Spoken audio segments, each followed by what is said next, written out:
கொடுக்கணும். இப்படி கேன்வாஸ் பண்ணா தான் என்ன கிடைக்கும்? ஒரு எம்எல்ஏ சீட்டு, ஒரு எம்பி சீட்டு கிடைக்கும்.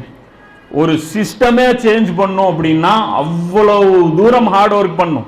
இப்ப நபி ஸல்லல்லாஹு அலைஹி வஸல்லம் அவர்களுடைய உழைப்பை நாம கொச்சப்படுத்துறோம். கேட்டா ரசூலுல்லாஹ்வுடைய அரசியல் பணி அல்லாஹ்வால் நியமிக்கப்பட்டதுன்னு சொன்னா அந்நியமா பாக்குறாங்க நம்மள. இது அந்நியமான இஸ்லாமா படுது. பொலிட்டிக்கல் யாருமே சொல்லாதது என்ன புதுசா சொல்றீங்க, முன்னாடி யாருமே இதெல்லாம் சொல்லலையேங்கிறாங்க. அப்ப இந்த இஸ்லாம் தான் ரசூலுல்லாஹ் சொன்னாங்க. நான் கொண்டு வந்ததே பொலிட்டிக்கல் இஸ்லாம், இதெல்லாம் நான் கொண்டு வந்தேன்.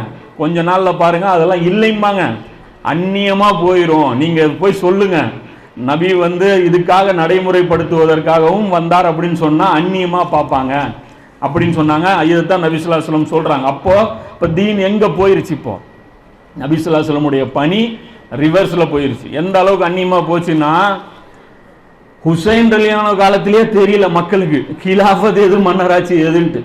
கன்ஃபியூஸ் ஆயிட்டாங்க. யசீது சப்போர்ட் பண்றதா வேணாமா? அவனும் ஒரு ஆட்சியாளர் தானே. முஸ்லீம் ஆட்சியாளருக்கும் இஸ்லாமிய ஆட்சியாளருக்கும் வித்தியாசம் தெரியாம போச்சு. ஹுசைன் ரலியல்லாஹு அன்ஹு காலத்துல தேடுறாங்க, மக்காவுக்கு போறாங்க, யாரையாவது புரிய வைக்கிறதுக்கு பாக்குறாங்க. அப்படியே கிலாஃபத்துக்கு இதுக்கும் இவ்வளவு வித்தியாசம் இருக்குன்னு புரிய வைக்க பாக்குறாங்க. மக்கள் யாருமே அறியல. இஸ்லாம் அந்நியமாய் போச்சு. எத்தனை பேருக்கு தெரியும் அதுதான் கரெக்டான? ஹுசைன் ரலியல்லாஹு அன்ஹு அவர்கள் வைத்த வாதம் சரியானது, அதுதான் இஸ்லாம் அப்படிங்கிறது எத்தனை பேருக்கு தெரியும்? இப்னு உமர் ரலியல்லாஹு அன்ஹு தெரியும், இப்னு அப்பாஸ் ரலியல்லாஹு அன்ஹு தெரியும். சும்மா ஒரு விரல் விட்டு எண்ணக்கூடிய சில பேருக்கு மட்டுமே தான் அந்த இஸ்லாம் தெரிஞ்சிருந்தது. மக்கள் ஆதரவு கிடைக்கல. மக்கால பிரச்சாரம் பண்ணி, மதீனால பிரச்சாரம் பண்ணி, எல்லாம் பிரச்சாரம் பண்ணி மொத்தம் எத்தனை பேர்? ஃபேமிலியை சேர்ந்தவர்கள் மட்டுமே தான் வர்றாங்க.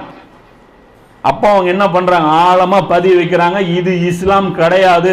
மக்களுக்கு தன்னுடைய உயிர் கொடுத்து பதிய வச்சாங்க. இன்னைக்கும் நாம என்ன பண்றோம்? அவங்களுடைய வாழ்க்கையிலிருந்து கத்துக்க முடியுது. இப்ப என்னுடைய இது எக்ஸ்பீரியன்ஸ் கூட என்ன, கர்பலா மூலமா தான் நபி ஸல்லல்லாஹு அலைஹி வஸல்லம் மிஷன் நமக்கு தெரிய வந்தது. அப்போ சாதாரணம் கிடையாது. இன்னைக்கு என்ன ஆகி போச்சு? அந்நியம் ஆகி போச்சு. எல்லாம் அந்நியம் ஆகி ஆகி ஆகி படிப்படியா ஆச்சு. நபி ஸல்லல்லாஹு அலைஹி வஸல்லம் காலத்துக்கு அப்புறம் யாரு? முஆவியா ரலியல்லாஹு காலகட்டத்தில் ஒரு கட்டமா தேயுது இஸ்லாம். அதற்கு அடுத்து தேஞ்சு தேஞ்சு தேஞ்சு கழுது தேஞ்சு கட்ட விரும்பானம் மாதிரி படிப்படியா ஆகி ஒரு ஓட்ட ஓடுசல் கிலாஃபத் இருந்துச்சு. அதுவும் 100 வருஷத்துக்கு மேல என்ன ஆகி போச்சு? காலி காலி ஆகி என்னாச்சு? அதுக்கப்புறம் நமக்கு என்னாச்சு? அந்த சிந்தனையே கிடையாது. இதை மறுபடியும் கொண்டு வரணும், இது மறுபடியும் கட்டமைக்கணுங்கிற சிந்தனையே கிடையாது. இப்போ வந்திருக்கு. இப்போ பார்க்குறான். இதுக்கு முன்னாடி வரலாற்றில் நம்மளை இந்த மாதிரி அவனாவது